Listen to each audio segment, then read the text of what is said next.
Hello again, everyone. Welcome to Orange City Area Health System's COVID-19 community briefing.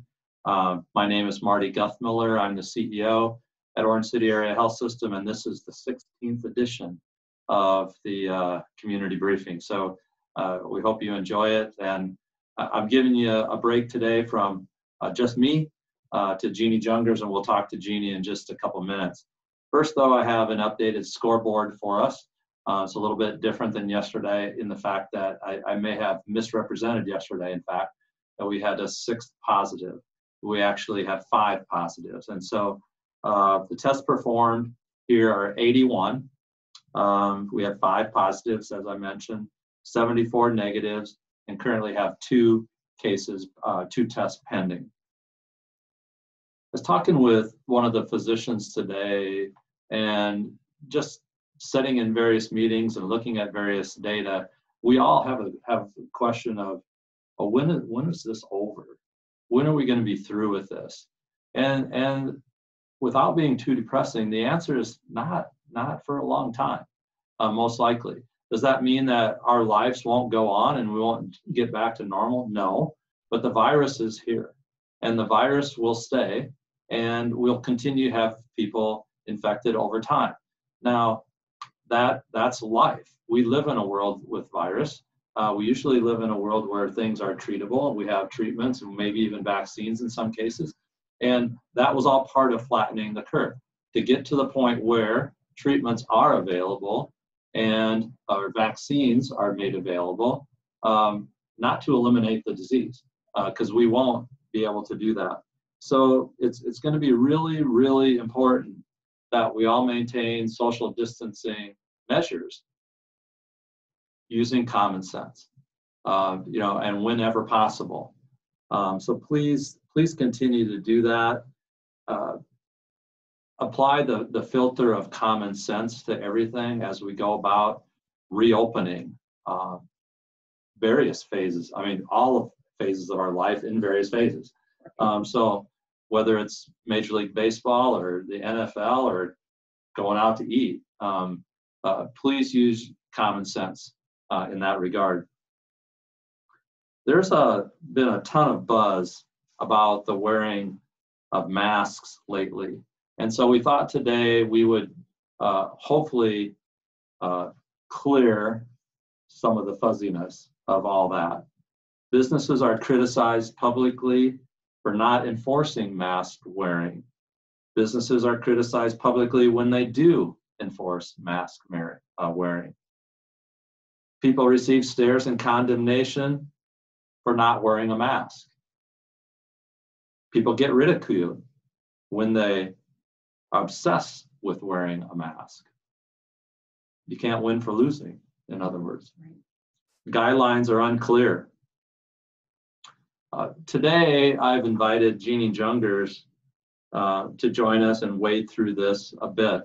And I don't think you're going to be able to see this on the screen very well, but you get the idea of various postings on the internet that you can look at that talk about the efficacy or the effectiveness of various kinds of masks. Very confusing, somewhat troubling, and really don't help us all that much. Really confuse us. So we've had Jeanne here. Jeanne is our infection control nurse at Orange City Area Health System. Has been on incident command from the very beginning and last joined us on April 7th for this briefing. So I'm just going to turn to Jeanne at this point and give us some updates that you have, Jeanne, regarding mask wearing. Okay, all right.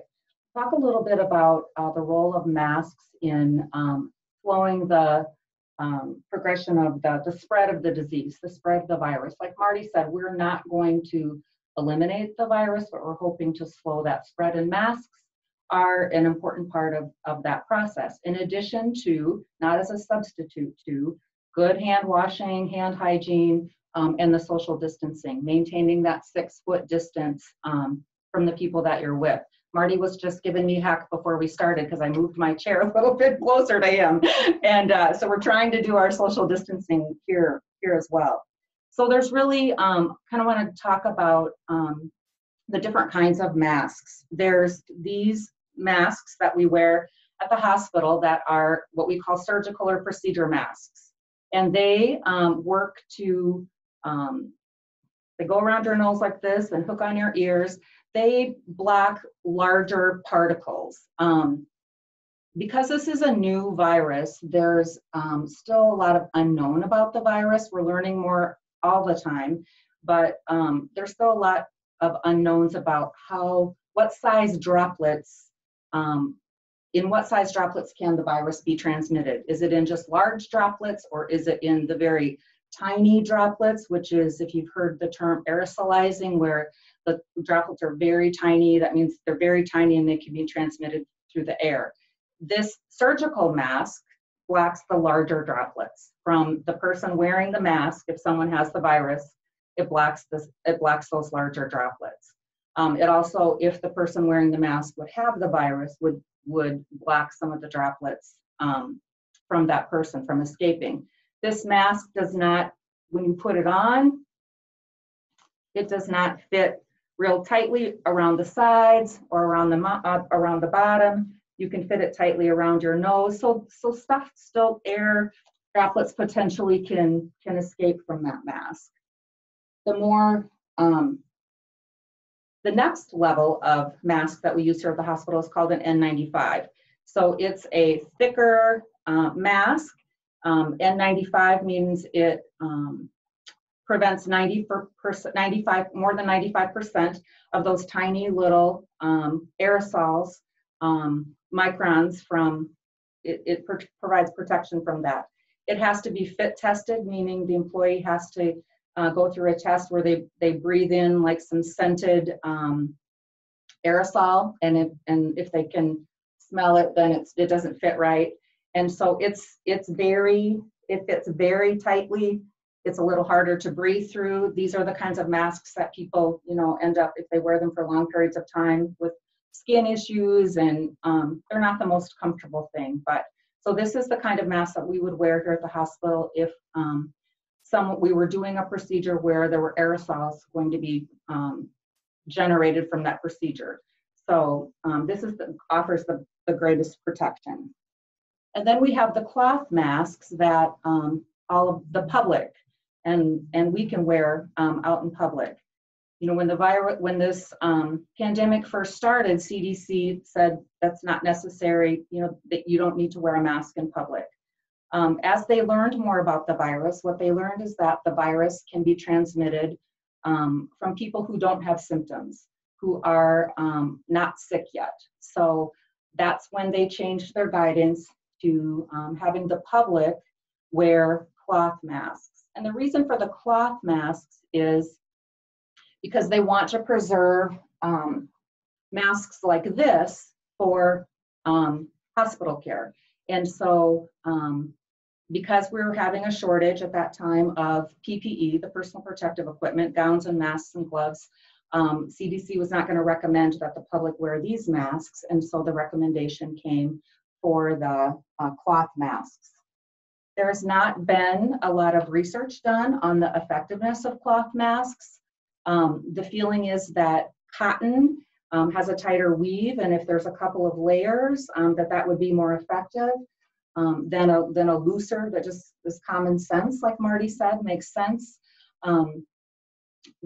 When you see the things like Marty pointed to earlier on Facebook or on the internet, really look for the source of that. Is there a scientific source for those numbers?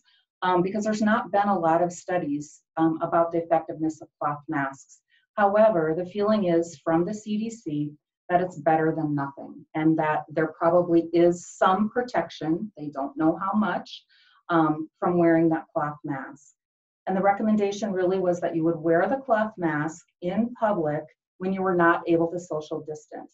So if you're able to keep a social distance from someone in public, and you're just going to have a brief, less than, a couple minute interaction, less than 6 feet, or with a distance of 6 feet, a mask is probably not necessary. But when you're not able to have that social distance, or you're going to have a longer contact with someone at a closer range than that cloth mask. One of the dangers in wearing masks is that people would do stuff they wouldn't ordinarily do just because they have a mask on. And masks do not make you bulletproof. And I think that's one of the things. And also, if you wear a mask and you're constantly touching your face and messing with the mask, probably better off not having the mask, because stop touching your face. It's like you're supposed to stop moving your chair. And so that's now we are not saying do not wear masks. No. What we are saying is there is not a single answer. Again, to use common sense. Do not, when you wear a mask, do not assume it makes you bulletproof. It is better than nothing if you have to be within 6 feet. And I think it's clear and safe to say that if you can get your hands on surgical masks today, wear those as opposed to the cloth mask. Again, if you're going to wear one, wear one that the professionals wear, that medical people wear. And again, the reason we went to cloth originally was that these were in short supply. And in fact, some of those masks that we had made, the original template that we had, actually allow for the surgical mask to insert within the cloth mask. And actually, when you do that, you're almost taking that to N95 status. That might be a stretch. Sorry, I just blew it. But it was doing so good.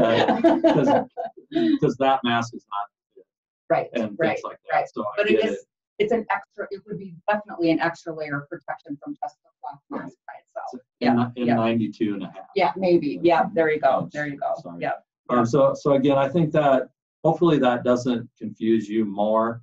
There's a great deal of confusion out there, as we mentioned, regarding masks. Again, they do not make you bulletproof, but when in doubt, wear them and don't fuss with them when you have them. Anything else, Jeanne, that you'd like to, hopefully we're not here in another month. I hope not. I hope not. Once a month is probably once a month is good. Yeah. So, okay, everyone, thank you for joining us again today.